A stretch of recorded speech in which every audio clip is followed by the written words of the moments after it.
ನಮಸ್ತೆ ಸ್ನೇಹಿತರೆ. ಮಂತ್ರಾಲಯಕ್ಕೆ ಭೇಟಿ ನೀಡಿದ ಭಕ್ತರು ತಪ್ಪದೇ ದರ್ಶನ ನೀಡುವ ಇನ್ನೊಂದು ಪವಿತ್ರ ಸನ್ನಿಧಾನವೆಂದರೆ ಅದುವೇ ಬಿಚ್ಚಾಲೆ ರಾಘವೇಂದ್ರ ಸ್ವಾಮಿ ಮಠ. ಈ ಬಿಚ್ಚಾಲೆ ರಾಘವೇಂದ್ರ ಸ್ವಾಮಿ ಮಠದ ಮಹತ್ವವೇನೆಂದು ತಿಳಿಯೋಣ ಮತ್ತು ಭಕ್ತರು ಈ ಬಿಚ್ಚಾಲೆ ರಾಘವೇಂದ್ರ ಸ್ವಾಮಿ ಮಠಕ್ಕೆ ಏಕೆ ಭೇಟಿ ನೀಡುತ್ತಾರೆ ಎಂಬುದನ್ನು ಸಹ ತಿಳಿಯೋಣ.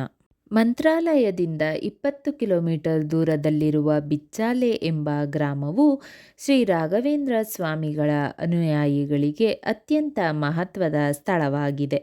ಮಂತ್ರಾಲಯವು ಆಂಧ್ರಪ್ರದೇಶದ ಕರ್ನೂಲ್ ಜಿಲ್ಲೆಯಲ್ಲಿದ್ದರೂ ಬಿಚ್ಚಾಲೆಯನ್ನು ಭಿಕ್ಷಾಲಯ ಎಂದು ಕರೆಯುತ್ತಾರೆ. 2009ರಲ್ಲಿ ಮಂತ್ರಾಲಯಕ್ಕೆ ಅಪ್ಪಳಿಸಿದ ಪ್ರವಾಹವು ಇಡೀ ಬಿಚ್ಚಾಲೆ ಗ್ರಾಮವನ್ನು ಮುಳುಗಿಸಿತು. ಆದರೂ ಇಲ್ಲಿನ ಕುರುಹುಗಳನ್ನು ಇಂದಿಗೂ ನಾವಿಲ್ಲಿ ನೋಡಬಹುದು. ಮಂತ್ರಾಲಯದಿಂದ 20 ಕಿಲೋಮೀಟರ್ ದೂರದಲ್ಲಿರುವ ಬಿಚ್ಚಾಲೆಯಲ್ಲಿ ರಾಘವೇಂದ್ರ ಸ್ವಾಮಿಗಳ ಪವಿತ್ರ ಮಠವಿದೆ ಮತ್ತು ಗುರು ರಾಘವೇಂದ್ರ ಸ್ವಾಮಿಗಳ ಭಕ್ತರಿಗೆ ಇದು ಅತ್ಯಂತ ಪವಿತ್ರ ಸ್ಥಳವಾಗಿದೆ. ಏಕೆಂದರೆ ಗುರು ರಾಘವೇಂದ್ರರು ತಮ್ಮ ಮುಖ್ಯ ಶಿಷ್ಯರೊಂದಿಗೆ ಕೆಲವು ವರ್ಷಗಳ ಕಾಲ ಈ ಪವಿತ್ರ ಸ್ಥಳದಲ್ಲಿ ವಾಸಿಸಿದ್ದರು ಎನ್ನುವ ಉಲ್ಲೇಖಗಳಿವೆ. ಅಪ್ಪಣ್ಣಾಚಾರ್ಯರು ಮತ್ತು ರಾಘವೇಂದ್ರ ಸ್ವಾಮಿಗಳು ಈ ಸ್ಥಳದಲ್ಲಿ ಕೆಲವು ಪವಿತ್ರ ಗ್ರಂಥಗಳನ್ನು ಬರೆದಿದ್ದಾರೆ. ಈ ಸ್ಥಳದಲ್ಲಿ ಅಪ್ಪಣ್ಣಾಚಾರ್ಯರು ತಮ್ಮ ಶಿಷ್ಯರಿಗೆ ವೇದಶಾಸ್ತ್ರಗಳನ್ನು ಕಲಿಸುತ್ತಿದ್ದರು ಎಂದು ಹೇಳಲಾಗುತ್ತದೆ. ಗುರು ರಾಘವೇಂದ್ರ ಸ್ವಾಮಿಗಳು ಮಂತ್ರಾಲಯದಲ್ಲಿ ಸಮಾಧಿಯನ್ನು ಪಡೆದ ನಂತರ ಅವರ ಶಿಷ್ಯ ಅಪ್ಪಣ್ಣಾಚಾರ್ಯರಿಗೆ ಬಿಚ್ಚಾಲೆಯಿಂದ ಮಂತ್ರಾಲಯಕ್ಕೆ ನಿಯಮಿತವಾಗಿ ಭೇಟಿ ನೀಡುವುದು ಕಷ್ಟಕರವಾಗಿತ್ತು. ಆದ್ದರಿಂದ ಗುರು ರಾಘವೇಂದ್ರರು ಅವರ ಕನಸಿನಲ್ಲಿ ಕಾಣಿಸಿಕೊಂಡು ತನಗಾಗಿ ಸರಳವಾದ ಒಂದು ಬೃಂದಾವನವನ್ನು ನಿರ್ಮಿಸಲು ಕೇಳಿಕೊಂಡರು. ಆದುದರಿಂದಲೇ ಅಪ್ಪಣ್ಣಾಚಾರ್ಯರು ತಮ್ಮ ಶಿಷ್ಯರು ಮತ್ತು ಗುರು ರಾಘವೇಂದ್ರರ ಭಕ್ತರ ಸಹಾಯದಿಂದ ಬಿಚ್ಚಾಲೆಯಲ್ಲಿ ರಾಘವೇಂದ್ರ ಬೃಂದಾವನವನ್ನು ಸ್ಥಾಪಿಸಿದರು. ಈ ಮಠವು ಪವಿತ್ರ ತಾಯಿ ತುಂಗಭದ್ರಾ ನದಿಯಿಂದ ಮತ್ತು ಪವಿತ್ರ ಮರಗಳಿಂದ ಆವೃತವಾಗಿದೆ. ಬಿಚ್ಚಾಲೆಯಲ್ಲಿ ಸ್ವಲ್ಪ ಶಿಥಿಲಾವಸ್ಥೆಯಲ್ಲಿರುವ ಅಂದರೆ ಹಾಳಾದ ಸ್ಥಿತಿಯಲ್ಲಿರುವ ಅಪ್ಪಣ್ಣಾಚಾರ್ಯರ ಮನೆಯನ್ನು ನಾವು ನೋಡಬಹುದು. ಈ ಮನೆಯಲ್ಲಿ ನಾವು ಆಂಜನೇಯನ ವಿಗ್ರಹ ಮತ್ತು ನಾಗದೇವರ ವಿಗ್ರಹಗಳನ್ನು ಕಾಣಬಹುದು. ಈ ಮನೆಯಲ್ಲಿ ಇಂದಿಗೂ ನಾವು ಅಪ್ಪಣ್ಣಾಚಾರ್ಯರು ರಾಘವೇಂದ್ರ ಸ್ವಾಮಿಗಳಿಗೆ ಚಟ್ನಿಯನ್ನು ರುಬ್ಬುತ್ತಿದ್ದ ಕಲ್ಲನ್ನು ಹಾಗೂ ಅವರು ಬಳಸುತ್ತಿದ್ದ ಒಂದಿಷ್ಟು ಸಾಮಾನುಗಳನ್ನು ನೋಡಬಹುದು. ಕೆಲವರು ಬಿಚ್ಚಾಲೆ ಮಂತ್ರಾಲಯ ದೇವಸ್ಥಾನವನ್ನು 3ನೇ ಮಂತ್ರಾಲಯವೆಂದು, ಇನ್ನೂ ಕೆಲವರು 2ನೇ ಮಂತ್ರಾಲಯವೆಂದು ಕರೆಯುತ್ತಾರೆ. ರಾಘವೇಂದ್ರ ಸ್ವಾಮಿಗಳ ಮಂತ್ರಾಲಯ ಸನ್ನಿಧಾನಕ್ಕೆ ಭೇಟಿ ನೀಡುವ ಸಾಕಷ್ಟು ಭಕ್ತರು ಬಿಚ್ಚಾಲೆ ರಾಘವೇಂದ್ರ ಸ್ವಾಮಿ ಮಠಕ್ಕೆ ಭೇಟಿ ನೀಡದೆ ಹಿಂದಿರುಗುವುದಿಲ್ಲ. ಇದರೊಂದಿಗೆ ನೀವು ಇಲ್ಲಿನ ಪಂಚಮುಖಿ ಆಂಜನೇಯ ಸ್ವಾಮಿ ದೇವಸ್ಥಾನಕ್ಕೂ ವೆಂಕಟರಮಣ ದೇವಸ್ಥಾನಕ್ಕೂ ಬಿಚ್ಚಾಲೆ ಮಠಕ್ಕೂ ಭೇಟಿ ನೀಡಬಹುದಾಗಿದೆ. ಮಂತ್ರಾಲಯದಿಂದ ಬಿಚ್ಚಾಲೆ ಮಠದ ದರ್ಶನವನ್ನು ಪಡೆಯಲು ಬಯಸುವವರು ತಮ್ಮ ಸ್ವಂತ ವಾಹನಗಳ ಮೂಲಕ ಕೂಡ ಬರಬಹುದು ಅಥವಾ ಆಟೋಗಳ ಮೂಲಕ ಕೂಡ ಬರಬಹುದು. ರಾಯರ ಭಕ್ತರು ಬಿಚ್ಚಾಲೆ ರಾಘವೇಂದ್ರ ಸ್ವಾಮಿ ಮಠದಲ್ಲೂ ರಾಯರು ಇದ್ದಾರೆ ಎಂಬುದನ್ನು ನಂಬುತ್ತಾರೆ ಹಾಗೂ ಅವರು ಮಂತ್ರಾಲಯಕ್ಕೆ ಭೇಟಿ ನೀಡಿದಾಗೆಲ್ಲ ಬಿಚ್ಚಾಲೆಯ ದರ್ಶನ ಪಡೆಯದೆ ಹಿಂದಿರುಗುವುದಿಲ್ಲ. ಪೂಜ್ಯಾಯ ರಾಘವೇಂದ್ರ ಮಂತ್ರವು ಒಂದು ಪವಿತ್ರವಾದ ಮಂತ್ರವಾಗಿದೆ. ಇದು ಗುರು ರಾಘವೇಂದ್ರ ಸ್ವಾಮಿಗಳಿಗೆ ಅರ್ಪಿತವಾಗಿದೆ. ಈ ಮಂತ್ರವು ಶಾಂತಿ ಮತ್ತು ದೈವಿಕ ಆಶೀರ್ವಾದಗಳನ್ನು ತರುತ್ತದೆ. ಅನೇಕ ಭಕ್ತರು ಸಾಂತ್ವನ ಪಡೆಯಲು ಇದನ್ನು ಪ್ರತಿದಿನ ಪಠಿಸುತ್ತಾರೆ. ಈ ಮಂತ್ರದ ಅರ್ಥ: ನಾನು ರಾಘವೇಂದ್ರ ಸ್ವಾಮಿಗೆ ನಮಸ್ಕರಿಸುತ್ತೇನೆ. ಅವರು ಸತ್ಯ ಮತ್ತು ಧರ್ಮನಿಷ್ಠೆಗೆ ಹೆಸರುವಾಸಿ. ಅವರು ಭಕ್ತರಿಗೆ ಕಲ್ಪವೃಕ್ಷ. ಅವರಲ್ಲಿ ಶರಣು ಹೋದವರಿಗೆ ಕಾಮಧೇನುವಿನಂತೆ.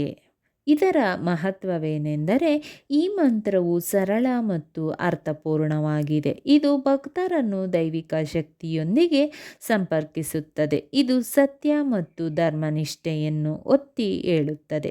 ಈ ಮಂತ್ರವನ್ನು ಪಠಿಸುವುದರಿಂದ ಆಗುವ ಪ್ರಯೋಜನಗಳೇನೆಂದರೆ ಈ ಮಂತ್ರವನ್ನು ಪಠಿಸುವುದರಿಂದ ಮಾನಸಿಕ ಶಾಂತಿ ಸಿಗುತ್ತದೆ. ಇದು ಇಷ್ಟಾರ್ಥ ಸಿದ್ಧಿಗೆ ಸಹಾಯ ಮಾಡುತ್ತದೆ. ಭಕ್ತರು ರಕ್ಷಿತರಾಗಿ ಮತ್ತು ಆಶೀರ್ವದಿಸಲ್ಪಟ್ಟಂತೆ ಭಾವಿಸುತ್ತಾರೆ. ಇದು ಅಡೆತಡೆಗಳನ್ನು ನಿವಾರಿಸಲು ಸಹಾಯ ಮಾಡುತ್ತದೆ. ಮಂತ್ರ ಈ ರೀತಿ ಇದೆ: ಪೂಜ್ಯಾಯ ರಾಘವೇಂದ್ರಾಯ ಸತ್ಯಧರ್ಮರತಾಯ ಚ ಭಜತಾಂ ಕಲ್ಪವೃಕ್ಷಾಯ ನಮತಾಂ ಕಾಮಧೇನವೇ. ಪೂಜ್ಯಾಯ ರಾಘವೇಂದ್ರಾಯ ಸತ್ಯಧರ್ಮರತಾಯ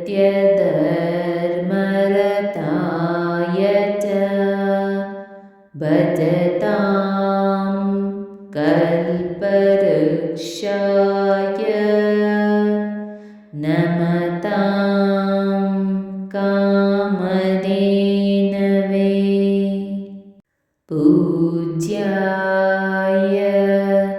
ರಾಘವೇಂದ್ರಾಯ ಸತ್ಯಧರ್ಮರತಾಯ ಚ ಭಜತಾಂ ಕಲ್ಪವೃಕ್ಷಾಯ ನಮತಾಂ ಕಾಮಧೇನವೇ. ಪೂಜ್ಯಾಯ ರಾಘವೇಂದ್ರಾಯ ಸತ್ಯಧರ್ಮರತಾಯ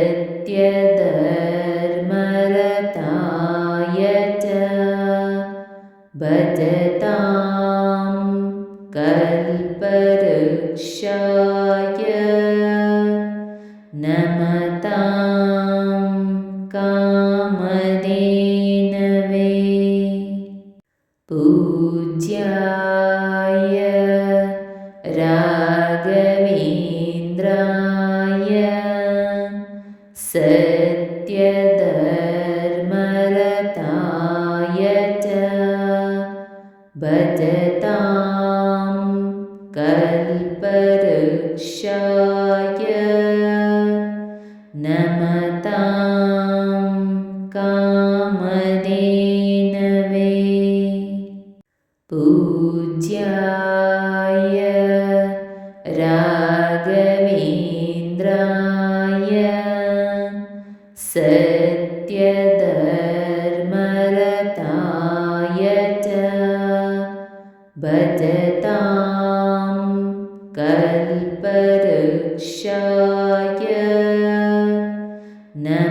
ನಮತಾಂ ಕಾಮಧೇನವೇ. ಪೂಜ್ಯಾಯ ರಾಘವೇಂದ್ರಾಯ ಸತ್ಯಧರ್ಮರತಾಯ ಚ ಭಜತಾಂ ಕಲ್ಪವೃಕ್ಷಾಯ ನಮತಾಂ ಕಾಮಧೇನವೇ. ಪೂಜ್ಯಾಯ ರಾಘವೇಂದ್ರಾಯ ಸತ್ಯಧರ್ಮರತಾಯ ಚ ಭಜತಾಂ ಕಲ್ಪವೃಕ್ಷಾಯ ನಮತಾಂ ಕಾಮಧೇನವೇ. ಪೂಜ್ಯಾಯ ರಾಘವೇಂದ್ರಾಯ ಸತ್ಯಧರ್ಮರತಾಯ